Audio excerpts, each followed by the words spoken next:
প্রেশারটা একটু লো আছে মা। খাওয়া দাওয়ার দিকে একটু নজর দিও।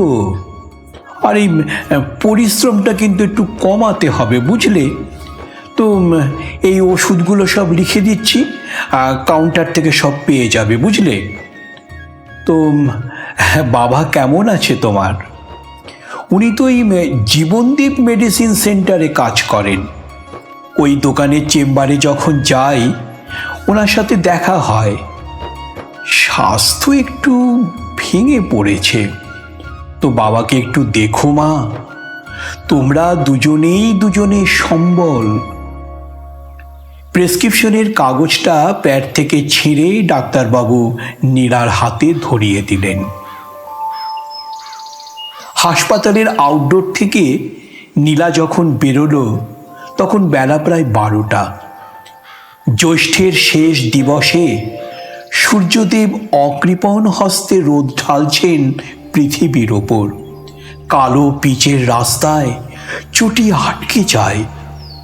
রোদের দিকে তাকালে মাথাটা কেমন ঝিমঝিম করে ওঠে। নীলা মুখে চোখে ওড়নাটা ভালো করে জড়িয়ে নেয়।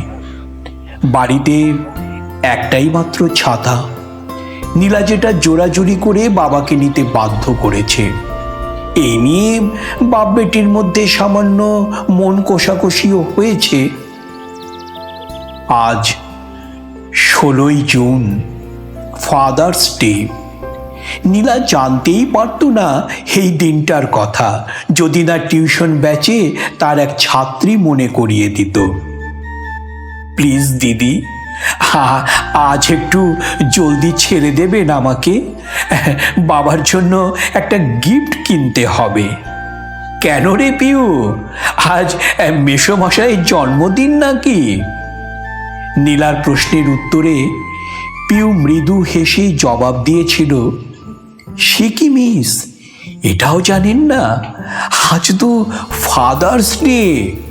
আমাদের প্রত্যেকের উচিত নিজের বাবাকে ভালোবেসে কিছু উপহার দেওয়া। সত্যি নীলার জানবার কোনো উপায় নেই। অ্যান্ড্রয়েড ফোন না থাকার জন্য সে বিশেষ আপডেটেড থাকতে পারে না।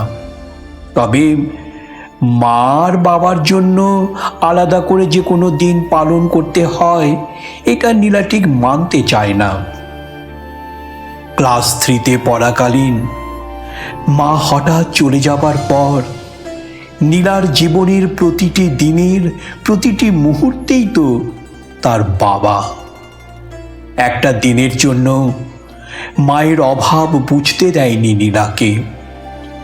ছোটবেলায় নীলাকে যখন খাওয়াতে বসতো তখন দারুণ এক হাসি ঠাট্টার ব্যাপার হতো। নীলার বরাবরই খেতে একটু দেরি হয়, আর ছোটবেলায় সেটা ছিল মাত্রাতিরিক্ত। মুখের এক কোণে খাবার নিয়ে ঘন্টার পর ঘন্টা কাটিয়ে দেওয়া নীলার কাছে জল ভাত ছিল। বাবা প্রায়ই হেসে বলতেন, আমার নীলামার গালের দুপাশে দুটো স্থায়ী ঘর তৈরি করে নিতে হবে এই খাবার ভরে রাখার জন্য। এখনো নীলার মনে পড়ে নীলার চুলে বিলি কেটে কেটে ঘুম পাড়িয়ে দেওয়ার কথা। শীতের নিঝুম রাতে নিজের গায়ে চাদরটা যখন দুভাঁজ করে নীলার মাথায় জড়িয়ে দিত তখন কি জানি এক পরম সুখে নীলার দু চোখের পাতা বুজে আসতো।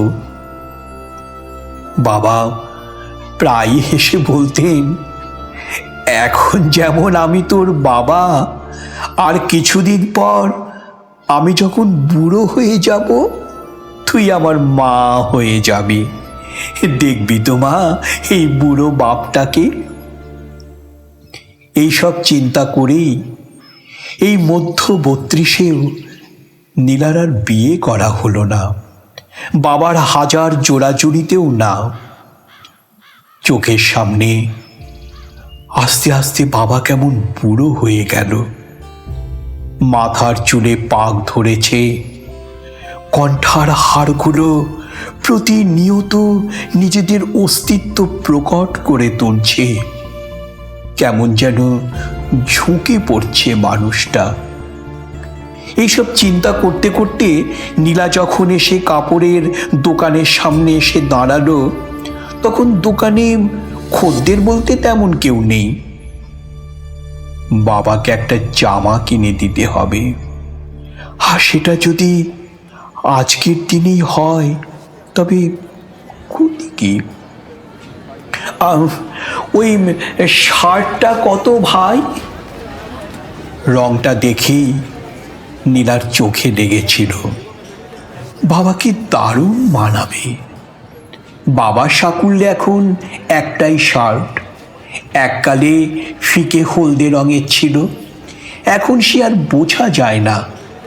বাবা রাতে দোকান থেকে ফেরার পর তড়িঘড়ি করে নীলা ওটা কেচে ফ্যানের তলায় মেলে দেয়।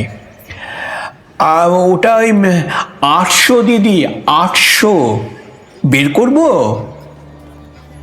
নীলার মুখ শুকিয়ে যায়। ব্যাগে মাত্র 600 টাকা পড়ে আছে, এখনো মাসের 14 দিন বাকি। কয়েকটা ছাত্রছাত্রীর টাকা অবশ্য বাকি আছে, কিন্তু চালাতে পারবে তো বাকি মাস? বাতিল করে দিতে হলো ওই জামা।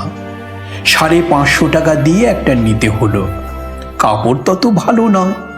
বাকি 50 টাকা দিয়ে মিষ্টি কিনল নীলা। রাতে বাবা ফিরলে বাবার হাতে তুলে দিয়ে একটা প্রণাম করবে ওই দেবতার মতো মানুষটাকে। ঘরের সামনে এসে চমকে উঠল নীলা। দরজা খোলা কেন? প্রয়োজনের তাগিদে তাদের দুজনের কাছে দুটো চাবি থাকে, কিন্তু এ সময় তো বাবা ফেরে না কখনো। কোনো শরীর টরীর খারাপ হলো নাকি? কড়া নাড়তেই দরজা খুলে গেল। সামনে সেই হাসি মুখ। কেমন চমকে দিলাম তো? আরে আজ এই সকাল থেকেই দোকানের এই ছোকরা কর্মচারীটা খালি বড় ফোনটা ঘেটেই চলেছে। ওই আমাকে বলল, কাকু আজ আপনাদের দিন, বাবা দিবস। জীবনে এইসব শুনিনি রে মা। শেষে ভাবলাম আমাদেরই যখন দিন, তখন তো আমার কিছু করা উচিত। মালিককে বলাতে ছুটিও দিয়ে দিল। আজ তোর জন্য নিজের হাতে বানিয়েছি মাংস আর পায়েস। একটু একটু টেস্ট করে দেখি মা, ঠিকঠাক হয়েছে কিনা। আর এটা তোর জন্য আনলাম। এই লেগিন না কি জন্য বলল দোকানের ওই ছেলেটা, আর সাথে ওপরে পড়ার জন্য এটা। তা তুই স্থানে যাওয়ার আগে ওই ভাতটা আগে চড়িয়ে দিস। জমিয়ে খাবো আজ বাপ বেটিতে, বুঝলি? ভাগ্যিস পকেটে 1000-2 টাকা পড়েছিল, নইলে কি অসুবিধায় যে পড়তাম। তা তুই কিন্তু কিছু চিন্তা করিস নি মা, এখনো 1000 টাকা আছে আমার পকেটে। মাসের বাকি দিনগুলো চলে যাবে আমাদের, বল। পরের দিন সকালে টিউশন পড়াতে যাবার সময় রাস্তায় সুশোভন বাবুর সঙ্গে দেখা। বাজার করে ফিরছিলেন। নীলাকে দেখতে পেয়ে দাঁড়ালেন। আর তোমার সাথে আমার কিছু কথা ছিল নীলা। গতকাল বেলা 11টা থেকেই তোমার বাবা আমার কাছে 1000 টাকা দেওয়ার জন্য অনুরোধ করছিলেন। বারবার বলছিলেন প্রতি মাসের বেতনের টাকা থেকে কাটিয়ে দেবেন। দিতেই হলো। দোকানের অনেক পুরনো কর্মচারী তো, কিন্তু ওনার বলার মধ্যে এমন কিছু ছিল যেটা আমি ভুলতে পারছি না। যেন ওই টাকাটা না পেলে দুনিয়ার রসাতলে যাবে। আমি কিছুতেই তোমার বাবার ওই আকুতি ভরা চোখ দুটো ভুলতে পারছি না। তা তুমি ওনাকে বলো যে আমি বলেছি, হ্যাঁ, ওই টাকাটা আর ওনাকে আর ফেরত দিতে হবে না, ওটা তোমার বাবার এই বছরের বোনাস। এগিয়ে গেলেন সুশোভন বাবু। রাস্তাটা হঠাৎ কেমন দীর্ঘ হয়ে গেল নীলার কাছে। চোখ দুটো হঠাৎ ঝাপসা হয়ে গেল। গতকাল বাবা তাকে 10 কোলে হারিয়ে দিয়েছে, কিন্তু এই মানুষটার কাছে হেরেও যে সুখ।